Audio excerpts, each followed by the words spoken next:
咁之後咧就輪到我分享呢啲非融合嘅手術嘅最新進度啦。咁咧大路咧可以分為係 VBT 啦，即係頭先所講嘅微創非融合嘅矯形手術㗎啦，同埋生長棒。咁我主要會講多啲 VBT 嘅。咁啊，傳統脊椎嘅融合手術咧，多數係後路嘅，所以係會比較長啲啦。打完螺絲之後咧，就會固定咗嘅。佢有佢嘅優點嘅。你打螺絲嘅位置咧，融合之後咧，基本上唔會再惡化㗎啦，係好安全，係可以固定㗎啦。亦都係一個好普遍嘅手術，好多脊科醫生咧做過一啲後路嘅手術咁樣嘅。同埋多樣嘢咧，無論下個彎咧係一個柔軟嘅彎啦，或者好硬嘅彎咧，用傳統後路手術加埋係即係打釘同埋融合嘅咧，係會處理到。因為咧你可以喺呢個手術當中咧，幫佢鬆翻啲關節啊，鬆翻啲骨咁樣嘅。咁呢個就係佢個優點。但係傳統一啲後路嘅脊椎融合咧，亦都有缺點嘅。咁大家好多可能都知道咧，係某程度會犧牲咗咧個活動能力。特別係如果你融合條腰，因為咧條腰咧對於係彎啊或者旋轉咧係有個好大嘅貢獻。胸椎咧反而咧就少啲，因為有肋骨咁樣嘅。同埋咧你鎖實咗咧，就會導致正下識得喐嘅節數咧係受多咗嘅壓力，導致咧提早退化咁樣嘅。咁當然咧亦都會限咗生長，你鎖死咗佢啦，同埋都會有一個比較長喺後面嘅疤痕。咁呢個就係講翻啦，你鎖實咗個腰咁樣噶啦。咁以上以下個節咧，就係會係咁樣係退化，係啦。咁啊椎間盤突出啦，會腰痛啦，有機會神經線壓住咁樣嘅。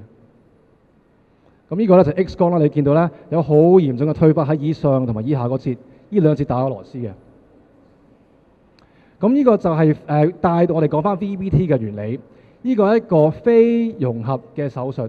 係一個未成年嘅骨骼咧，佢有兩個作用。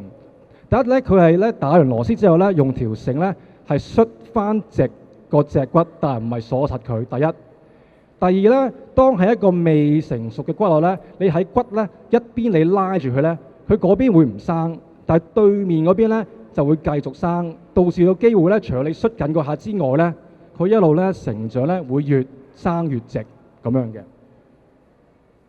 咁呢個就係講翻啦，永遠咧就喺凸嗰邊嘅。咁喺凸嗰邊咧，就會喺側邊咧打螺絲，有條帶啦，捽翻實佢，再按照時間啦，即係用年份計啦，再會直啲。所以目的唔係一次過拉直晒佢。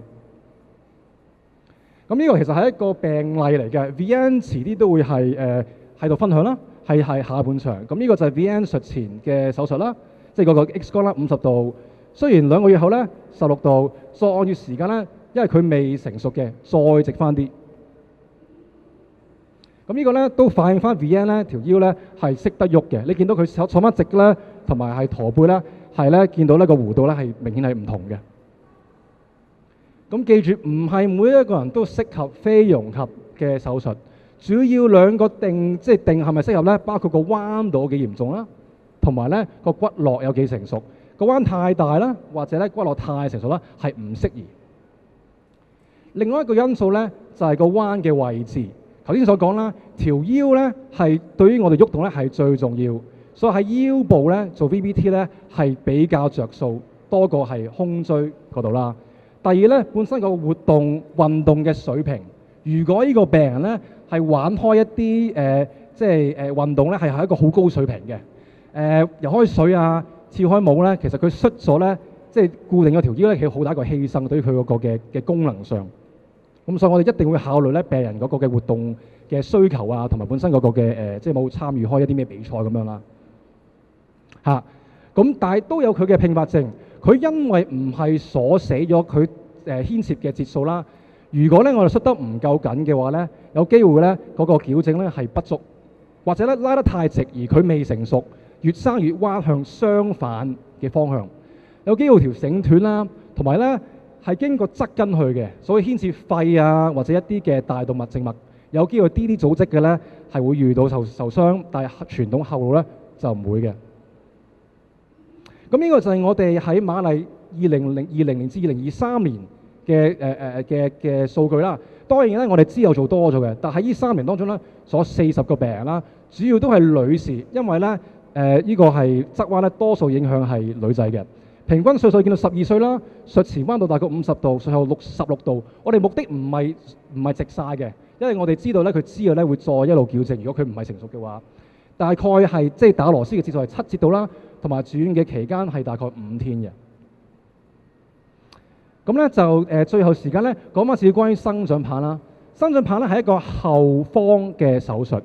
咁咧佢咧係可以幫我哋係固定咗係脊骨啦，但係亦都咧去到幫助咧個脊骨同埋呢個肺部咧繼續去到係發育同埋生長嘅。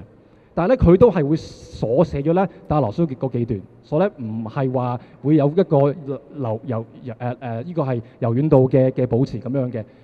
特別咧係喺啲細過10歲咧嘅小朋友咧係有一個撞㗎啦。因為咧，我哋知道肺部嘅發育嘅咧，喺10歲之前咧，氣泡嘅數量咧係未去到成年。太早去到融合，除咗係話咧，你嗰個脊骨會之後唔會生長之外咧，個肺部嘅發育都會受影響。咁所以咧，呢啲病人咧，可能做翻啲生長棒咧，係比較係有優勢。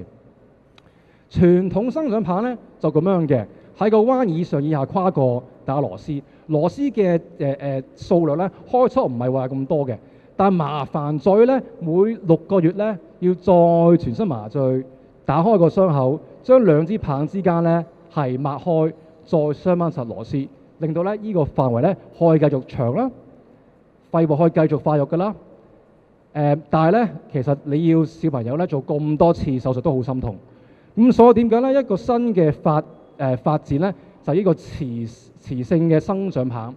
咁佢每一次生長咧係靠呢個部機啦，同埋裏邊咧呢個棒咧嘅磁石咧可以喺門診嘅規模咁樣去到生長。大概每1至2個月咧，呢部機咧就喺擺嗰個病人嘅背脊啦，跟住咧佢就會喐，導致咧個磁石喐，咁咧個棒咧就會生長。所以最終嘅次數咧，手術嘅次數、全身麻醉嘅次數減低好多好多。可能最終咧要換棒，一個摩打用晒咧個棒唔夠長，可能要換啦。最終咧其實都要做翻一個融合嘅，但係咧個手術同埋嗰個係全身麻醉咧個次數咧都係會少咗好多。咁所以咧，我想即係希望大家理解一啲關於係非融合手術嘅進度啦。但係記住咧，唔係每一個人咧都適宜。但係佢嘅好處咧，包括係保持翻個活動能力啦，同埋咧都可以幫助個脊骨同埋個肺繼續去到發育。多謝大家。